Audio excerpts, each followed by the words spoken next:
Anda mencari inspirasi untuk memulai bisnis Anda? Hanya di YouTube channel Kamu Bisa. Jangan lupa subscribe dan nyalakan notifikasinya untuk mendapatkan inspirasi-inspirasi baru.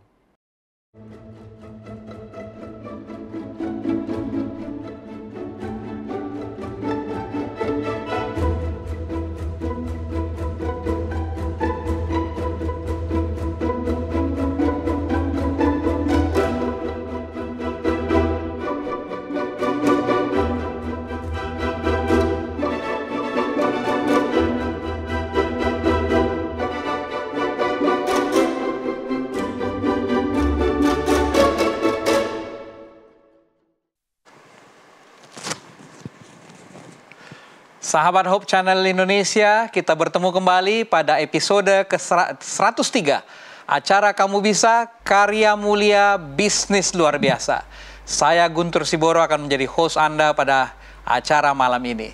Acara kita merupakan kerjasama Hope Channel Indonesia dan ASI, sebuah perkumpulan profesional dan pebisnis awam Advent. Tujuan acara ini adalah untuk memberdayakan ekonomi masyarakat di bidang pertanian, peternakan, perikanan, dan usaha kecil menengah. Narasumber kita pada malam ini adalah Bapak Alfian Hutri Proklalangi. Topik kita adalah tentang sejahtera dengan budidaya ketimun. Narasumber praktisi kita Pak Alfian atau Pak Fian Langi adalah pembudidaya atau petani dari Sulawesi Utara. Kita akan sapa Pak Fian. Selamat malam Pak Fian. Selamat malam pemirsa, sahabat tani, sahabat Kamu Bisa. Selamat berjumpa kembali. Baik, terima kasih Pak Fian. Pak Fian sudah beberapa kali menjadi narasumber praktisi kita. Dan terima kasih sudah bersedia juga pada malam ini untuk menjadi narasumber terkait dengan budidaya ketimun atau mentimun. Terima kasih Pak Fian. Kemudian kita akan ditemani narasumber ahli kita. Seperti biasa ada 3 narasumber ahli kita yang merupakan akademisi. Yang pertama adalah Bapak Insinyur John Lee Woran MP. Beliau adalah pakar kewirausahaan dari Universitas Papua di Manokwari. Selamat malam Pak John Lee. Selamat malam Pak Hukum. Selamat malam Ibu Yohana. Selamat malam Pak Guntur, dan yang paling luar biasa malam ini adalah Pak Fian sebagai narasumber praktisi kita. Dan selamat malam pemirsa yang di rumah. Baik, terima kasih Pak John Lee. Hujan atau terang di Manokwari malam ini Pak? Sedang mendung-mendung ya. Mendung ya, mudah-mudahan tidak hujan lebat sehingga hubungan koneksi internet berjalan baik ya. Narasumber ahli kita yang kedua adalah Dr. Insinyur Johana Taribuka MP. Beliau adalah pakar proteksi tanaman dari Universitas Patimura di Ambon. Selamat malam Dr. Johana. Unmute. Suaranya masih tidak kedengaran Bu. Mungkin di unmute dulu.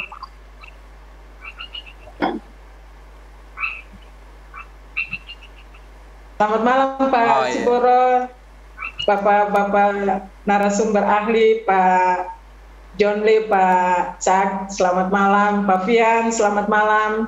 Para pemirsa, selamat malam. Kita jumpa lagi di malam ini. Baik, terima kasih Dr. Johana yang selalu sedia menjadi narasumber ahli. Kemudian narasumber ahli ketiga, Bapak Dr. Insinyur Zakarias Hukom MP. Beliau adalah pakar budidaya tanaman atau pakar agronomi dari Universitas Patimura di Ambon. Selamat malam Pak Dr. Hukom.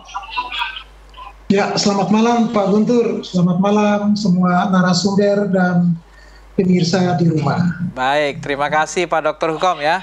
Pada kesempatan yang lalu agak jelek koneksinya ya. Waktu itu pada acara ulang tahun Pak Hukom agak terputus ya. Tapi malam ini mudah-mudahan tidak menjadi kendala.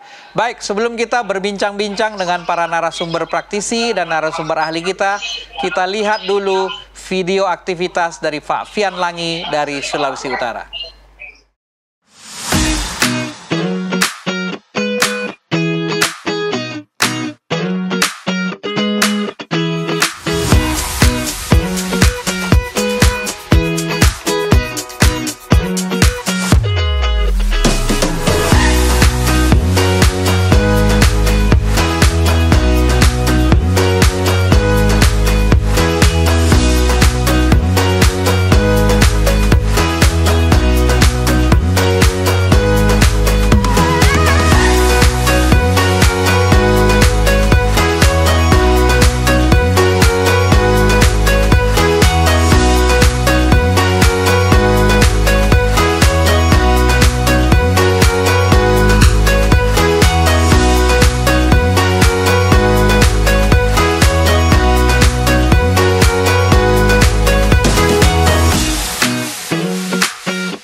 Baik, para sahabat Hope Channel Indonesia, pada malam ini kita akan membahas mengenai sejahtera dengan budidaya ketimun, ya, atau mentimun dalam bahasa Jawanya, atau bonteng bahasa Sundanya, cucumber bahasa Inggrisnya, dan bahasa Latinnya Cucumis sativus, ya, Cucumis sativus. Kita akan membahas timun.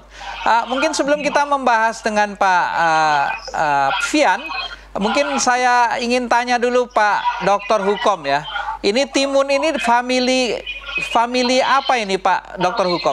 Dan kalau boleh diberikan mungkin atau diinformasikan varietas atau macam-macam timun ini apa aja? Iya, tanaman ketimun ini nama latinnya tadi Cucumis sativus, dan ini paling banyak dia berasal dari famili Cucurbitaceae. Jadi nanti dia satu kelompok dengan seperti labu-labuan juga bisa masuk. Ya mungkin itu Pak. Oke, jadi ini keluarga labu-labu ya, Baik. Cucurbitaceae, iya. Ya, ini Pak Hukom ada tahu apa saja varietas yang ada untuk timun ini? Ya sebetulnya timun itu banyak varietas yang sudah dikembangkan, ya.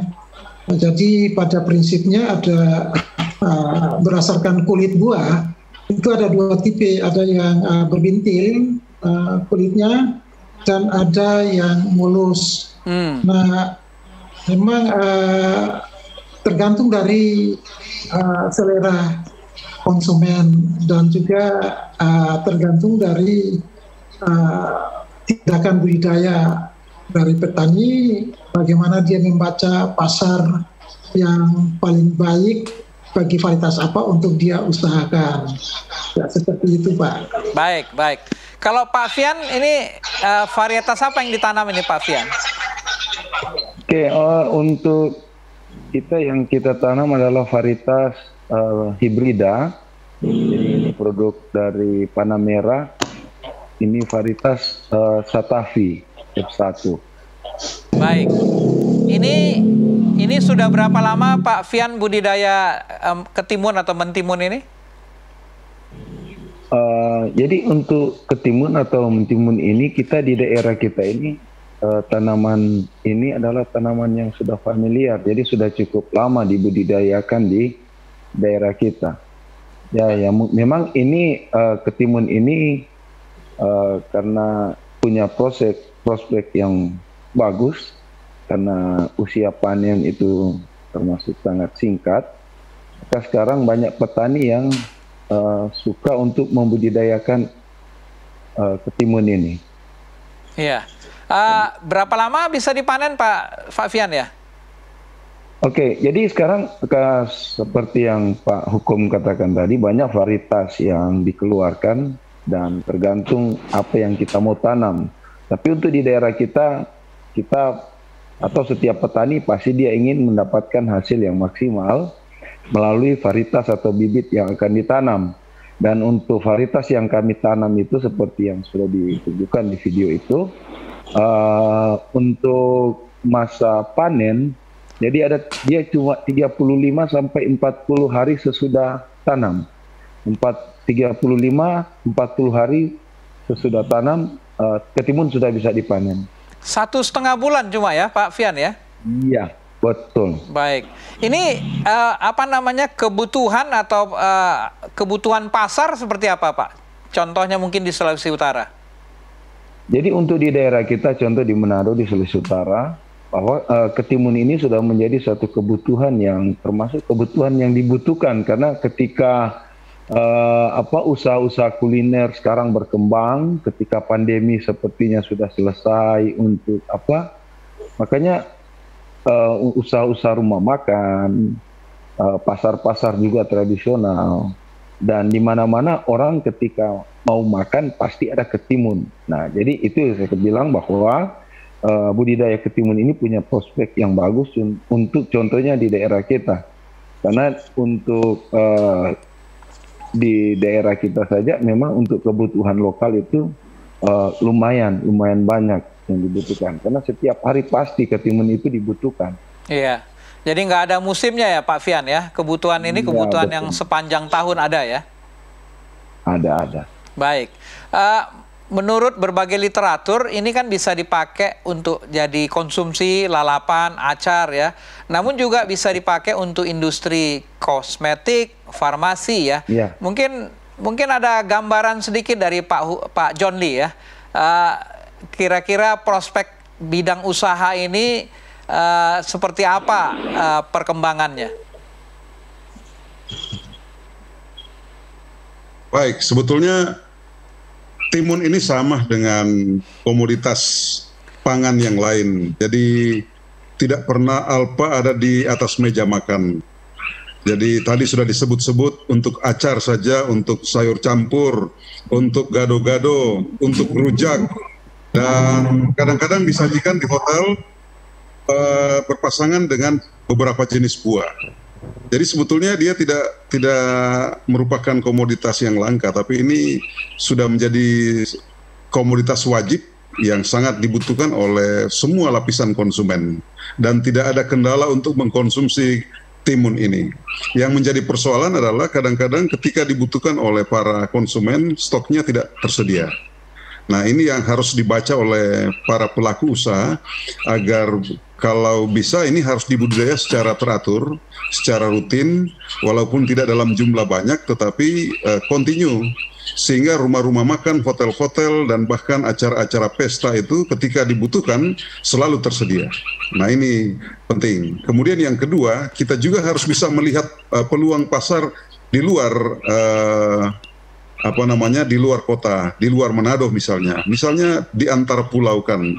Tapi itu harus di-riset dulu, dilakukan survei kecil dulu, apakah memungkinkan untuk dikirim ya, sama dengan komoditas yang lain seperti kacang merah, kemudian wortel, kemudian tomat. Kalau itu bisa diantar pulau kan, kenapa ketimun tidak? Jadi sebetulnya dia punya peluang yang sangat kompetitif. Kenapa? Karena memang sangat dibutuhkan oleh konsumen. Demikian. Baik, terima kasih Pak John Lee. Namun tadi Pak Fian mengatakan untuk kebutuhan lokal saja ini sudah terserap ya. Pak Fian, berapa luas tanah yang disiapkan untuk budidaya ini? Jadi sebenarnya untuk kita di saat ini untuk ketimun ini kita cuma budidaya 1.000 meter lah. 1.000 meter ya? 100 ya. 1.000 meter. Dan jadi 1.000 meter persegi itu yang saya budidayakan ini, kalau kita mau tanam ukurannya contoh bedeng 80 cm lebarnya, dan kita pakai jarak tanam 30 kali 50, dan kita akan dapat untuk isi daripada 1.000 meter persegi itu 2.000 sampai 2.500 pohon. 2.000 sampai 2.500 pohon. Bisa menghasilkan berapa banyak buah, Pak? Atau berapa berat? Oke. Jadi untuk varietas yang kita tanam, bobot beratnya untuk per buah itu di kisaran 2 kilo sampai 3 kilo, 300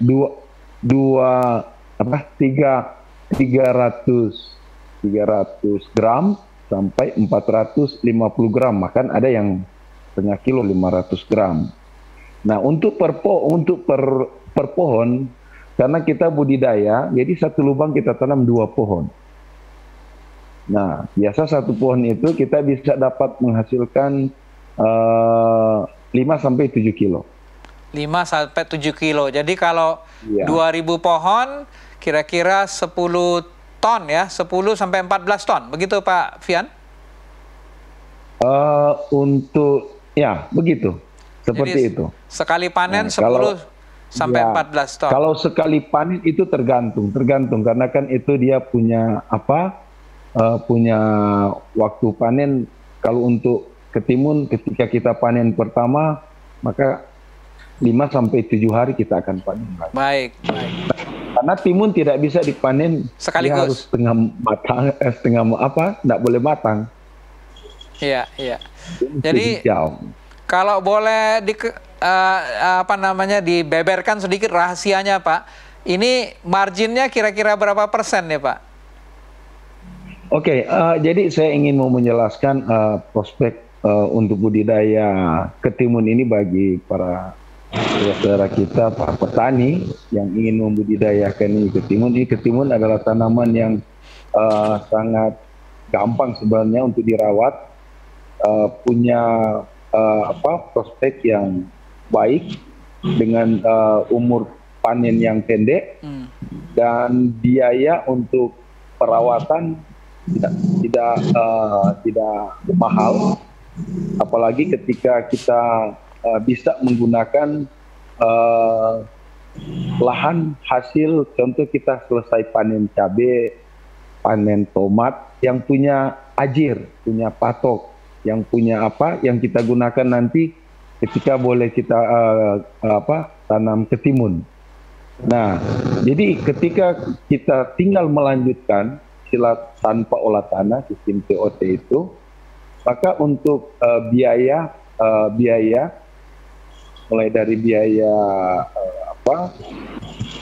siap tanam sampai dengan perawatan, untuk satu pohon sampai dengan perawatan itu maksimalnya itu paling mahal itu Rp1.500 sampai Rp2.000, paling mahal itu. Nah, makanya ketika saya bilang tadi satu lubang tanam itu kita dapat hasil 5 sampai 7 kilo. Untuk harga sekarang contoh di daerah saya ini untuk per kilonya itu 2.500 sampai 3.000. Jadi sebenarnya anggaran untuk satu pohon itu kita sudah dapatkan di 1 kilo. Dan keuntungannya kita itu 3 sampai 5 kilo lah untuk keuntungan bersih kita setelah kita keluarkan dengan ongkos-ongkos yang lain. Seperti itu. Jadi kalau misalnya memang ukuran kita, misalnya kalau kita mengolah 1 hektar, maka kita akan dapatkan hasil 50 sampai 60 ton. Kalau kita olah 1 hektar. Itu jumlahnya untuk lubang tanam itu sekitar 20.000 sampai 25.000 lubang tanam. Artinya ada 40 sampai 50.000 pohon seperti itu.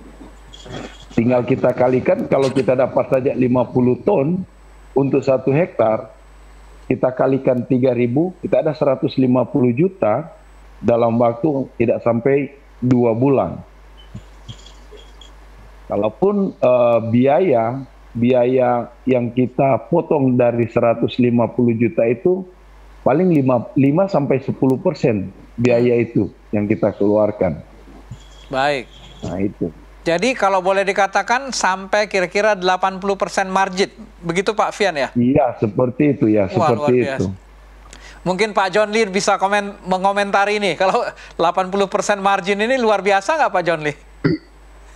Ya, persoalannya belum banyak petani melihat ini sebagai peluang bisnis yang sangat luar biasa, karena memang dari pola tanam yang tidak biasa dilakukan oleh kebanyakan petani. Jadi tidak semua petani mau menanam tomat, tidak semua petani mau menanam cabai. Padahal menanam tomat dan cabai kan biaya yang paling besar di situ kan menyediakan tiang-tiang. Setiap lubang itu kan 1 tiang atau 2 tiang. Nah, ketika tomat dan cabai itu sudah selesai dipanen, kemudian dilanjutkan dengan tanam ketimun, tidak lagi ada biaya di sana karena tiang sudah tersedia. Hanya bibit saja, kemudian tenaga kerja. Pupuk pun itu sudah tersedia karena masih ada sisa pupuk yang ditinggalkan setelah panen itu selesai. Oleh karena itu memang wajar kalau seandainya usaha timun ini bisa dijadikan sebagai sebuah skala usaha yang bisa menjanjikan untuk mendapatkan keuntungan yang besar kalau mau, ya, kalau mau. Hanya yang menjadi persoalan kalau saya ikuti penjelasan Pak Fian tadi, belum semua petani mau, ya. Kita tidak tahu apa alasannya. Sehingga ini juga membuat sehingga supply itu tetap kurang, ya. Sementara permintaannya itu tinggi, sehingga produksi yang dihasilkan oleh Pak Fian itu kadang-kadang tidak mencukupi kebutuhan.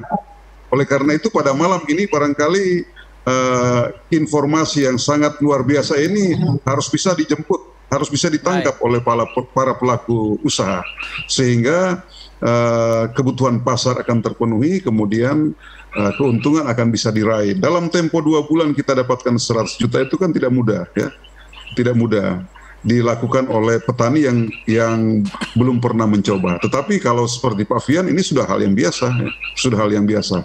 Jadi saya kira pada malam ini kita dapat satu informasi yang luar biasa, ya, untuk meraup keuntungan yang besar itu sangat ditentukan oleh luasan lahan.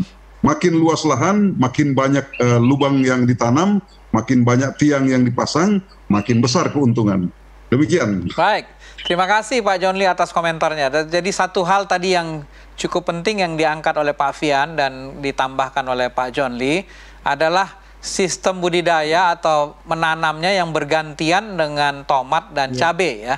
Nah, mungkin saya minta komentar Dr. Johana, ya.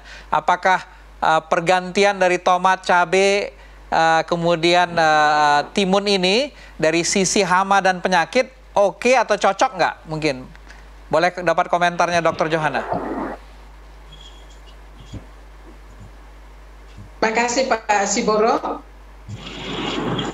Memang kalau kita mau membudidayakan suatu tanaman, harus kita memperhatikan rotasi tanamannya.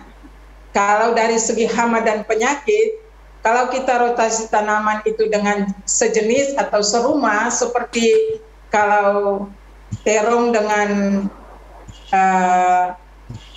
dengan ini timun, labu-labuan ini, ya dengan timun, memang bisa terputus. Tapi ada jenis-jenis hama juga yang ada di terong dan ada juga di ketimun, sehingga mungkin kita selalu hati-hati pada saat kita tanaman masih muda, kita harus memperhatikan karena ada beberapa jenis hama yang ada pada terong ataupun pada timun, cabai, tomat. Juga pada timun itu ada juga ketiga di tanaman-tanaman ini ada jenis hama yang sama. Juga ada penyakit-penyakit yang sama juga. Nah, untuk itu setiap pengolahan tanah harus diperhatikan kira-kira jenis tanah yang kita pakai ini harus benar-benar tidak terlalu lembab, ataupun harus bersih lingkungannya dari tanaman-tanaman lain, misalnya saja rumput-rumput liar, karena rumput-rumput liar ini juga bisa menjadi penyebab munculnya hama dan penyakit. Itu Pak Siboro. Baik, terima kasih Dr. Johana. Mungkin sekaligus kita tanyakan kepada Pak Fian, selama ini hama dan penyakit yang dihadapi untuk timun ini apa saja, Pak? Oke, jadi untuk hama atau penyakit dari ketimun biasanya yang sudah biasa kita alami itu yang pertama ada strip, kutu, baru ada juga kutu daun atau apit, ada ulat gerayak yang Podopetra itu litura, sama penggerok daun atau Liriomyza sp. Dan cara penanganan juga seperti bagaimana kita menangani penyakit yang timbul ketika kita misalnya menanam cabai maupun tomat. Dan penyakit-penyakit ini yang memang biasa muncul atau kita akan temukan ketika kita akan membudidayakan menanam ketimun. Jadi seperti itu. Baik, beberapa saat tadi suaranya agak hilang sedikit Pak Fian, jadi mungkin audionya terganggu. Baik, mungkin saya ingin minta komentar Dr. Johana terkait dengan hama dan penyakit yang disampaikan Pak Fian tadi, dan mungkin kira-kira ada nasihat atau anjuran yang bisa dilakukan oleh Pak Fian. Ya, terima kasih Pak Siboro. Apa yang dikatakan Pak Fian memang betul, ada trip, ada ulat gerayak juga, itu pada tanaman ketimun, biasanya ulat gerayak itu dia merusak daun dan juga buah. Jadi kalau buah muda itu terserang, tidak bisa dipanen. Kemudian ada juga beberapa penyakit seperti bakteri maupun juga jamur. Kalau bakteri dan jamur itu kita bisa melihat dari gejalanya pada batang itu, pangkal batang itu akan berwarna hitam, lama-kelamaan akan busuk dan tanaman mati.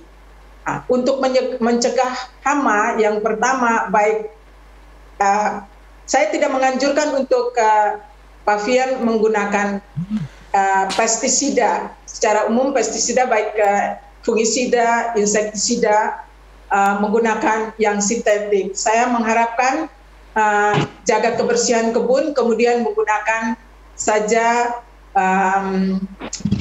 pestisida botanis. Banyak di sekitar kita ada jenis-jenis tanaman yang bisa kita gunakan sebagai pestisida. Untuk itu saya menganjurkan bisa menggunakan limba, bisa menggunakan serai, bisa menggunakan cabai juga.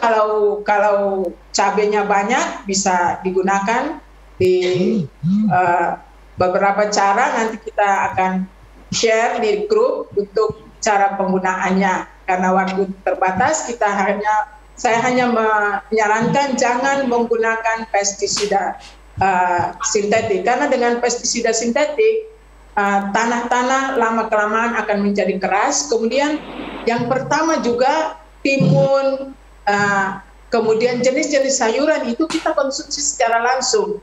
Jangan kita berpikir bahwa penggunaan pestisida sintetik itu dia merupakan obat. Di benak semua petani itu merupakan obat, tetapi saya mau katakan bahwa itu bukan obat, tetapi itu racun untuk kita.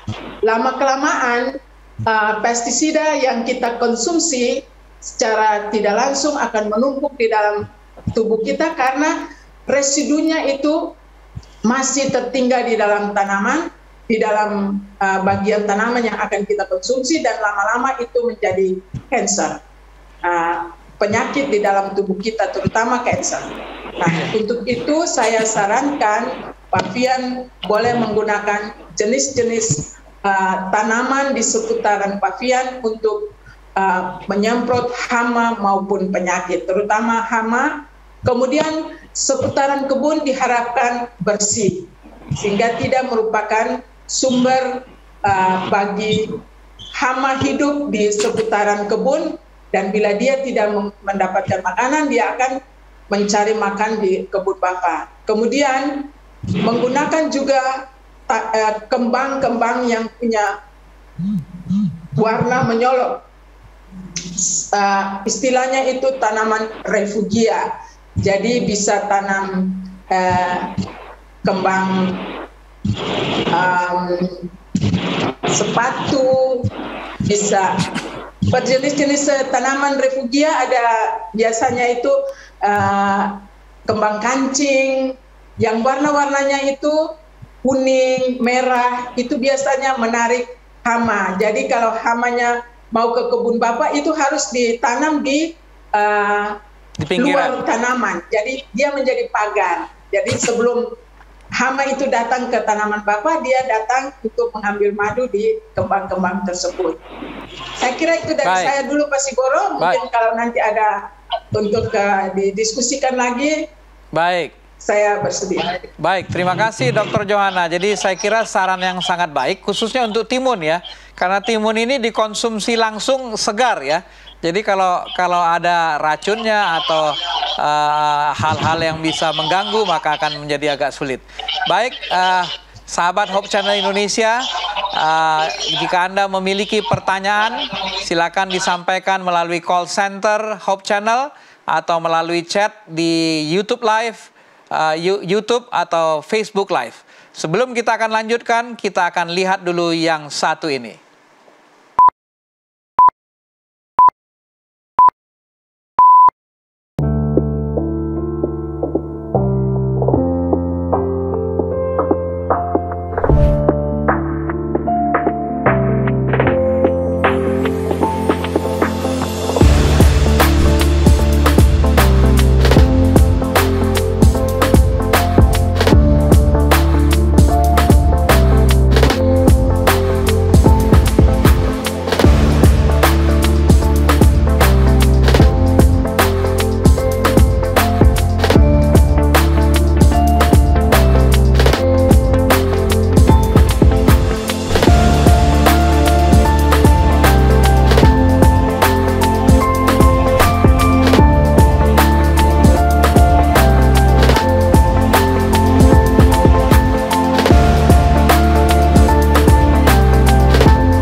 Sahabat Hope Channel Indonesia, kita kembali di acara Kamu Bisa episode 103. Sejahtera dengan budidaya ketimun bersama narasumber praktisi kisah Bapak Fian Langi dari Sulawesi Utara. Tadi Pak Fian sempat menyebutkan bahwa 50 ton per hektar ya. Saya baca di berbagai literatur itu 10 sampai 20 ton per hektar. Ini teknik budidaya apa yang dilakukan di Sulawesi Utara oleh Pak Fian ya, sehingga bisa memproduksi 50 ton per hektar. Boleh disampaikan sedikit teknik budidayanya seperti apa Pak Fian? Jadi teknik budidaya yang kita gunakan adalah seperti yang saya katakan tadi bahwa ada yang budidaya ketimun, kita tanam ketimun, kita tinggal melanjutkan dari sisa panen tanaman sebelumnya, ataupun kita juga bisa budidaya kita mulai tanam dari awal. Dan banyak petunjuk-petunjuk yang kami dapatkan ketika kami menanam varietas-varietas yang diberikan oleh perusahaan-perusahaan yang memberikan jaminan-jaminan tentang pengolahan aman dari penyakit ataupun hasil. Dan setelah yang kami praktekkan dari apa yang mereka sampaikan, ditambah dengan pengalaman kami lakukan, kami bisa mendapatkan hasil seperti yang disampaikan oleh katakanlah dari perusahaan-perusahaan yang menyalurkan bibit varietas-varietas yang kami tanam di daerah kami. Dan memang yang paling penting untuk budidaya ketimun ini adalah bibit atau benih yang kita gunakan supaya kita bisa mendapatkan hasil yang maksimal adalah benih yang kita tanam itu aman atau bebas dari penyakit atau virus. Jadi ada jaminan-jaminan benih yang sudah diberikan oleh perusahaan-perusahaan penyedia yang kita tanam. Di samping juga cara kita merawat, kita mengelola. Seperti yang Ibu Yohana katakan tadi, yang menentukan juga bagaimana kita mendapatkan hasil maksimal adalah pengolahan tanah. Yang saya ingin sampaikan juga kepada sahabat-sahabat, para petani, bahwa yang paling penting untuk tanaman ketimun ini adalah menjaga kelembapan tanah. Karena seperti Bu Yohana katakan tadi, ada penyakit juga yang disebabkan oleh bakteri ataupun cendawan, misalnya layu fusarium, ataupun penyakit-penyakit yang menyerang akar atau batang pohon tanaman. Nah, yang juga perlu diperhatikan adalah bagaimana kita menjaga kebersihan atau melakukan pembersihan gulma dari lahan di mana kita membudidayakan untuk tanaman ketimun. Jadi usaha-usaha yang kami lakukan atau saya lakukan untuk mendapatkan hasil yang maksimal, seperti pengalaman saya, memang hasil yang paling maksimal adalah ketika kita menggunakan plastik atau mulsa. Karena penggunaan mulsa atau plastik perak ini sangat bermanfaat juga untuk menghalau atau menghambat masuknya serangan-serangan hama, terutama untuk kutu atau trif maupun apit yang menyerang tanaman timun ini. Jadi itu yang paling penting untuk dilakukan. Karena hal-hal yang paling mendasar untuk kita membudidayakan ketimun adalah ketika kita merawat tanaman pohon ketimun ini, itu mulai dari umur 1 sampai 3 minggu. Jadi 1 sampai 3 minggu adalah kunci bagaimana kita mendapatkan hasil yang maksimal. Karena ketimun itu ditentukan ketika pohon atau tanaman yang kita tanam ini adalah sehat, karena yang menentukan juga ketimun adalah daunnya. Kalau daunnya bertumbuh baik, di samping juga pengakaran yang bagus, maka ketimun akan menghasilkan buah yang maksimal. Sehingga hasil yang saya sampaikan tadi, kita bisa dapat 50 sampai 60 ton per hektar. Itu sebenarnya bisa kita dapat asalkan kita mengikuti pola atau aturan yang saya katakan tadi. Mungkin seperti itu Pak Guntur. Baik, terima kasih Pak Fian ya. Jadi kita dengarkan tadi bagaimana Pak Fian bisa menghasilkan 2 kali atau 3 kali lipat dari yang biasa dihasilkan yang kita baca di literatur atau di berita-berita. Mungkin sebelum kita lanjut bicara tentang budidaya, apakah Pak Dr. Hukom bisa menyampaikan syarat tumbuh dari timun ini?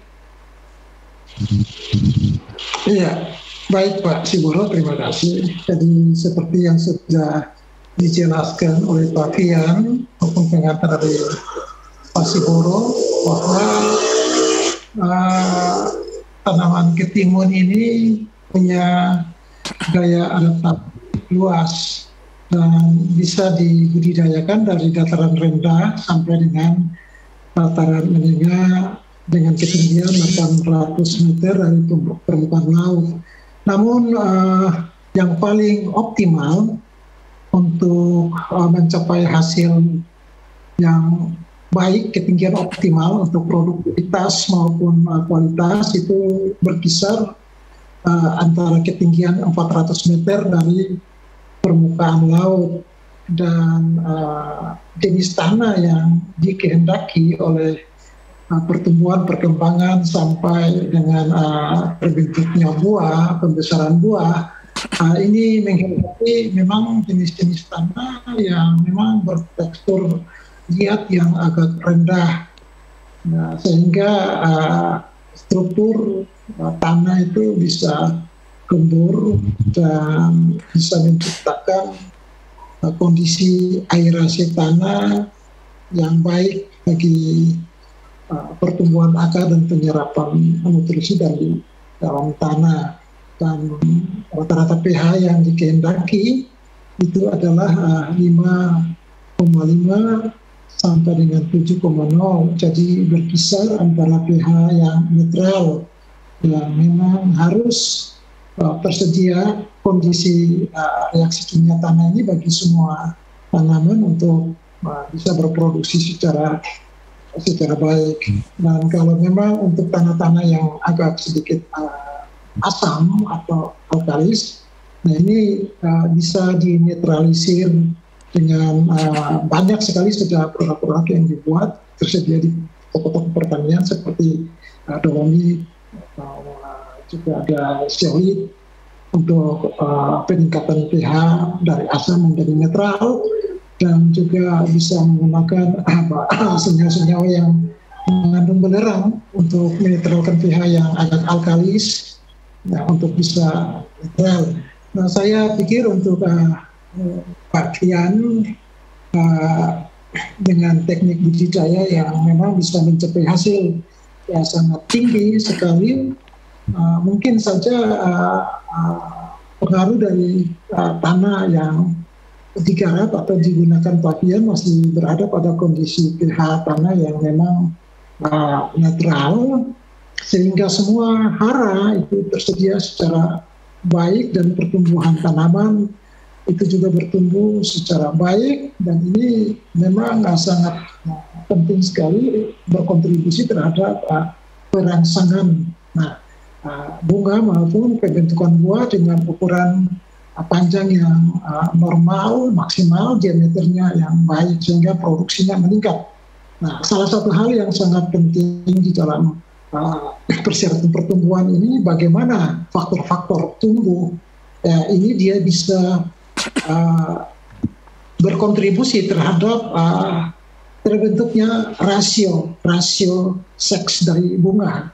Karena rasio seks bunga betina dan bunga jantan ini memang sangat menentukan produksi buah, sehingga Pak Fian tadi dengan kondisi-kondisi yang baik tadi bisa mendapatkan 5 sampai 7 kilo per lubang tanam. Nah, ini sangat baik sekali. Mungkin itu ya bisa saya sampaikan. Baik. Baik, terima kasih Dr. Hukom. Jadi kalau tidak salah dengar saya dari penjelasan Dr. Hukom, di dataran rendah pun bisa ditanam Pak ya, timun ini? Iya bisa. Baik. Tapi maksimal optimalnya itu 400 meter. 400 optimal ya. Baik. 400. Jadi ini artinya cukup visible untuk dilakukan di berbagai tempat ya, bukan hanya di dataran tinggi. Tadi sempat Pak Fian menyampaikan bibit yang baik ya. Ini pembibitan dan penyemaian boleh diceritakan sedikit Pak Fian, dan kira-kira butuh berapa kilo bibit untuk per hektar untuk bisa melakukannya? Jadi kalau untuk kebutuhan benih untuk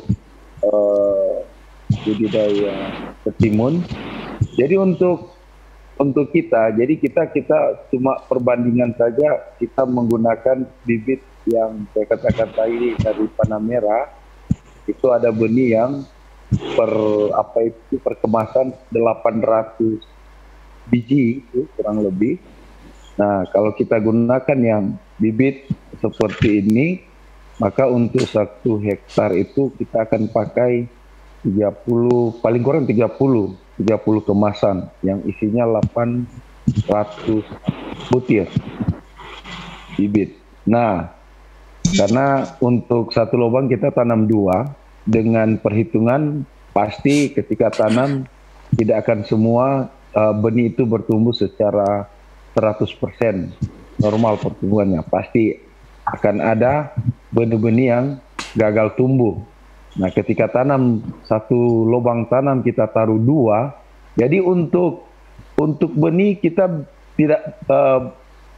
tidak buat pembibitan lagi seperti tanaman cabai atau tomat, tetapi kita langsung tanam. Jadi ketika sudah ada lubang, kita langsung tanam dan kita tinggal menunggu hasil atau daya tumbuh daripada bibit yang kita tanam. Karena saya katakan tadi bahwa kalau untuk 1 hektar itu kita bisa tanam 20.000 sampai 25.000 lubang tanam, atau 20 sampai 25.000 pohon. Karena estimasinya adalah kalau kita gunakan bibit yang 1 kemasan itu 800 butir, kita bagi 2 ada 400, nah kita akan dapat paling kurang kita akan mesti tanam itu 30 paling kurang itu 30 kemasan. Jadi seperti itu Pak. Baik. Pak Fian tadi menyampaikan kalau tidak salah dari benih langsung ditanam ya di lahannya ya. Berbagai literatur menyampaikan tentang penyemaian ya. Mungkin boleh komentar Dr. Hukom terkait ini, apakah ada plus minusnya disemai dulu atau langsung ditanam ke lahan? Iya, memang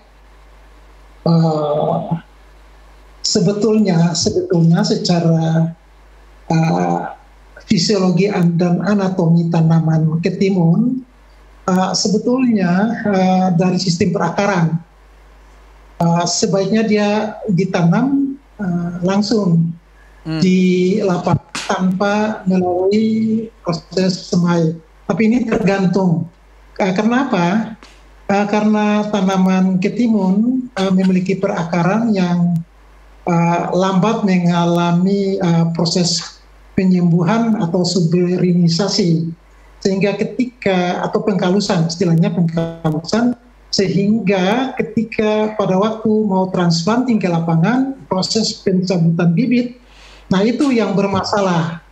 Nanti waktu pindah di lapangan, tanaman mengalami stagnasi beberapa saat, dan kalau memang kondisi lingkungan dan kondisi media tanam tidak mendukung, itu berarti mempengaruhi kecepatan pertumbuhan tanaman, dan otomatis ini akan berpengaruh terhadap masalah produksi buah, bunga dan buah.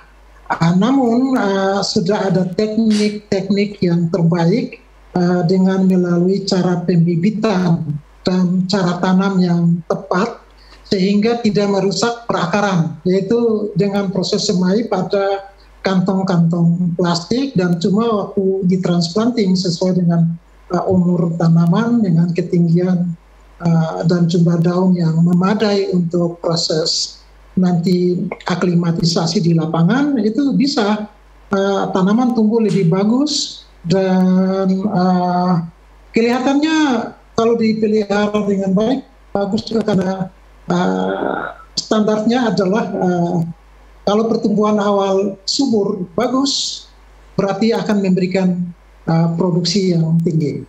Begitu Pak. Baik, terima kasih penjelasannya Pak Dr. Hukom. Kembali ke Pak Fian, tadi sempat disampaikan perawatan dan pemeliharaannya cukup gampang ya, cukup mudah ya. Bisa diceritakan di titik-titik mana perawatan dan pemeliharaan dilakukan? Oke, jadi seperti yang saya katakan tadi bahwa tanaman ketimunia tanaman yang umur panennya sangat pendek, dan yang paling menentukan adalah ada di mana umur tanaman yang harus kita perhatikan proses pertumbuhan dan perawatan. Jadi seperti yang Pak Hukom juga katakan tadi bahwa untuk menentukan tanaman ini sehat adalah bagaimana pembentukan akar, itu sangat penting. Kemudian juga bagaimana kita merawat agar supaya daun ini tidak akan terserang hama, apalagi kutu yang menyebabkan terjadinya kerusakan. Karena ketika daun itu rusak, diserang katakanlah diserang oleh hama, kutu ataupun penggerek daun, maka proses pertumbuhan daripada tanaman ketimun ini akan terganggu. Karena yang paling menentukan adalah bagaimana pertumbuhan daripada pembentukan akar dan pembentukan ketimun ini, itu yang menentukan. Nah, itu yang saya katakan tadi bahwa umur untuk perawatan yang paling kita perhatikan adalah ketika berumur 1 sampai 3 minggu. Karena ketika akan masuk dalam usia 1 bulan, maka dia akan masuk dalam proses pembungaan. Nah, jangan sampai tanaman ketimun ini mengalami yang namanya stagnan. Artinya mengalami kelambatan pertumbuhan. Karena ketika pertumbuhan itu terganggu, saya yakin dan percaya kita tidak akan mendapatkan hasil yang maksimal. Jadi kita yang paling penting adalah perawatan tanaman ini di umur pertumbuhan baik akar maupun daun. Karena ketika saya katakan tadi memasuki umur 4 minggu atau 1 bulan, dia akan masuk dalam proses pembungaan. Nah itu, jadi kalau kita tidak hati-hati atau kita lalai untuk merawat akan tanaman di umur yang saya katakan tadi, maka kita tidak akan mendapatkan hasil yang maksimal. Itu ya yang perlu saya sampaikan. Baik, terima kasih. Jadi apa yang disampaikan Pak Fian adalah umur 1 sampai 3 minggu penting sekali untuk perawatan dan pemeliharaannya ya. Mungkin boleh disampaikan pemupukannya Pak Fian seperti apa?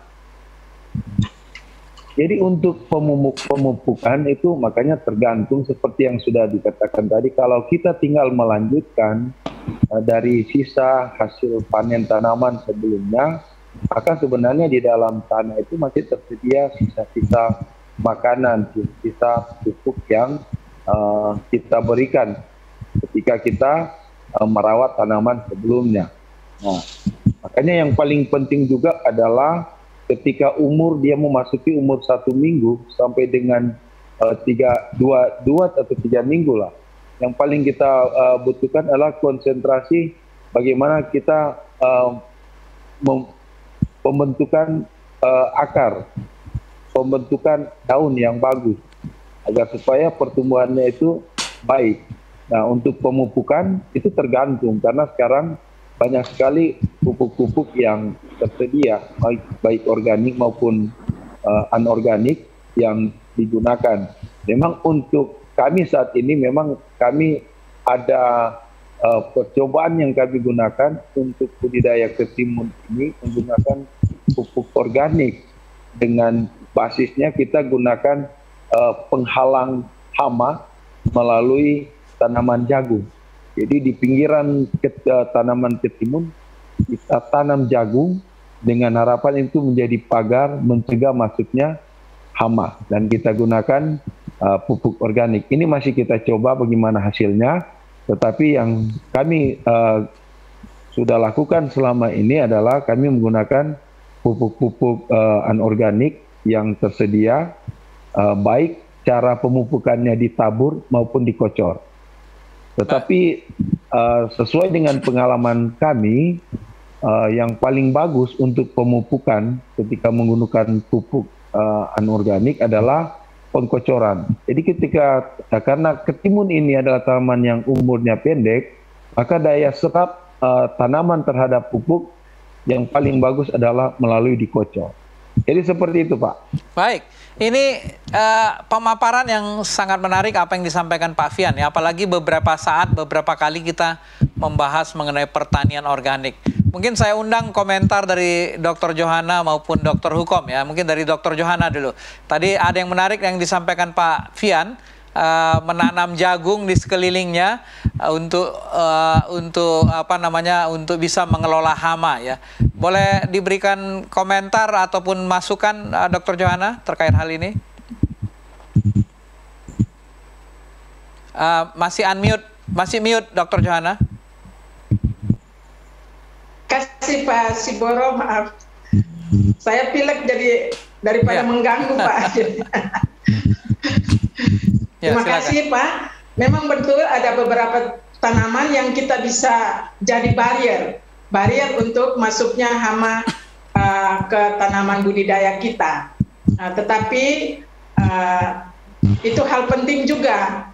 Seperti kita menanam bukan saja monokultur, tetapi ada kita polikultur. Jadi ada jagung, ada ketimun, ada tomat, ada cabai. Jadi beberapa tanaman kita bisa tanam sekaligus, asal kita mengatur jenis tanamannya, jangan sampai nanti hamanya itu bisa menjadi bagian dari tanaman kita yang lain.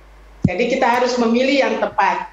Memang benar, saya senang sekali dengan cara bertaninya Pak Fian yang selalu memperhatikan lingkungan. Jangan sekali-kali menggunakan bahan-bahan seperti pupuk-pupuk sintetik yang juga dapat mengeraskan tanah. Lama-kelamaan juga tanah-tanah akan menjadi keras. Dan untuk mengembalikan kondisi tanah itu menjadi tanah yang subur lagi, itu susah sekali. Sampai anak cucu kita pun akan mengalami hal yang parah karena pertanian kita yang salah. Karena kita sering menggunakan pestisida sintetik, menggunakan pupuk-pupuk sintetik, tetapi mari kita back to nature, di mana kita bisa menggunakan pupuk-pupuk kandang, itu pupuk yang tetapi harus matang. Jangan kita menggunakan pupuk kandang yang masih basah, karena itu juga merupakan sumber penyakit bagi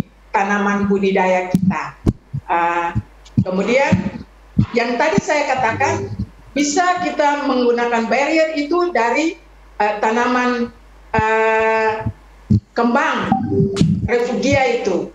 Jadi bisa menggunakan tanaman kembang di seputaran ataupun di tengah-tengah tanaman pertanian kita. Yang penting itu dia manfaatnya itu untuk menarik serangga.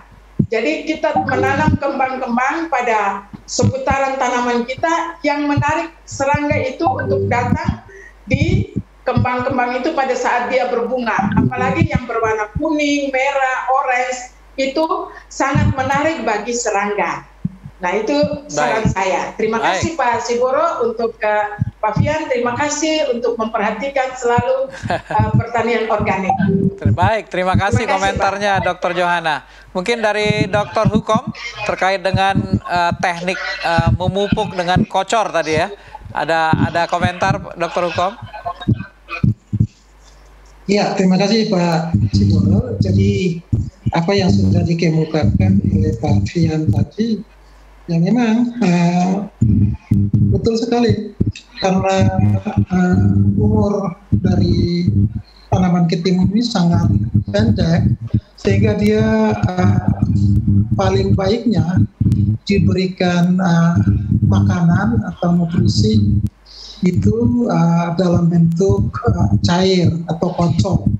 Karena kalau dalam bentuk cair berarti nutrisi itu sudah tersedia dalam bentuk ion-ion untuk diserap oleh akar. Nah, biasanya di teknik budidaya konvensional itu biasanya digenangi dengan cara pengairan lab itu sampai 2/3 bedeng, dengan maksud supaya pupuk-pupuk yang bersifat padat ataupun juga yang terikat di dalam partikel tanah itu bisa dilarutkan dan bisa tersedia menjadi makanan dan mudah diangkut oleh akar. Nah, ini strategi yang memang perlu diperhatikan oleh petani, bagaimana cara sehingga tanaman itu bisa cepat pertumbuhan dan bisa menghasilkan dengan produktivitas dan kualitas yang baik. Nah, salah satunya Pak Fian sudah mencoba dan memang pengalaman Pak Fian ya seperti itu. Cuma masalahnya adalah seberapa besar konsentrasi dari pupuk yang dikocor. Nah, itu harus dihitung sehingga jangan sampai terjadi akumulasi dari sistem pertanaman pola tanam yang pertama, kedua, ketiga sampai kepada ketimun. Itu kalau memang tidak diperhatikan kecukupan hara dalam tanah, nah itu terjadi akumulasi. Nah, akumulasi kalau diikat oleh partikel tanah tidak ada masalah, tapi dia tidak tersedia. Tapi kalau dibawa oleh air yang berlebihan, baik secara perkolasi maupun secara runoff, aliran permukaan, lalu itu merusak badan-badan air dan mencemar badan-badan air, dan yang disebut tadi pencemaran lingkungan seperti dikatakan oleh Ibu Taribuka tadi. Jadi memang hal-hal ini yang memang sangat penting sekali diperhatikan. Satu hal yang perlu saya tambahkan, memang kalau Pak Fian pakai kocor atau tabur diimbangi dengan pemberian air yang cukup teristimewa dengan perimbangan pemberian pupuk organik, itu yang paling baik, Pak. Terima kasih. Baik, terima kasih Dr. Hukom. Sahabat Hope Channel Indonesia, tidak terasa kita sudah 1 jam berbincang-bincang, berdiskusi mengenai topik sejahtera dengan budidaya ketimun. Waktunya untuk kita undur diri, namun sebelum itu kita akan minta konklusi maupun motivasi dari masing-masing narasumber kita. Boleh yang pertama saya minta Pak John Lee, konklusi ataupun saran motivasi dari Pak John Lee. Ya, jadi berbisnis tanaman mentimun itu atau ketimun itu sesuatu yang menjanjikan dan luar biasa keuntungannya kalau kita mau mencoba. Dan para pemirsa dimanapun berada, ikutilah apa yang sudah dilakukan oleh Pak Fian, supaya kita juga menikmatinya dan kita akan menjadi pelaku-pelaku usaha yang sejahtera. Terima kasih. Baik, terima kasih Pak John Lee, dan saya yakin Pak John Lee akan melakukannya di Manokwari ya. Biasanya Pak John Lee ini bukan hanya narasumber ahli tapi praktisi juga. Baik, dari Dr. Johana, konklusi maupun motivasi dari Dr. Johana. Terima kasih Pak Siboro. Pertanian organik memang sangat menjanjikan baik bagi kehidupan kita sekarang dan juga kehidupan masa depan. Untuk itu Pak Fian, saya sarankan ataupun pemirsa yang mengikuti siaran kita di malam hari ini, hendaknya memelihara lingkungan dengan baik supaya itu menjadi berkat bagi kita semua. Baik, terima kasih. Terima kasih Dr. Johana. Dari Dr. Hukom, konklusi maupun motivasi dari Dr. Hukom. Ya, jadi budidaya ketimun ini adalah budidaya tanaman yang memang sangat mudah bisa dikerjakan oleh semua orang. Namun yang paling penting harus diperhatikan faktor-faktor yang penting untuk pertumbuhan, karena faktor-faktor pertumbuhan ini seperti faktor lingkungan itu sinar matahari, air, pupuk itu merupakan faktor penghambat. Walaupun kita sudah menggunakan benih yang unggul, varietas yang baik dengan kapasitas produksi yang tinggi, namun kalau tidak diperhatikan faktor-faktor lingkungan yang tadi saya sebutkan dengan teknik budidaya yang baik seperti yang sudah dilakukan Fabian, makanya produksi itu tidak akan kita bisa mencapai seperti yang Fabian sudah lakukan. Dan saya pikir ini adalah merupakan peluang untuk semua orang bisa meraih. Baik, terima kasih. Dan yang terakhir dari narasumber praktisi kita yang sudah menyampaikan banyak hal tadi, Pak Fian, silakan memberikan motivasi bagi para pemirsa kita. Oke, terima kasih. Jadi para pemirsa yang ada, satu hal yang saya ingin mengatakan bahwa kalau kita ingin bertani, kalau kita ingin berbudidaya suatu tanaman, kalau ada tanaman yang umurnya pendek, kemudian memberikan hasil yang luar biasa, kenapa Anda tidak mau berbudidaya ke sini?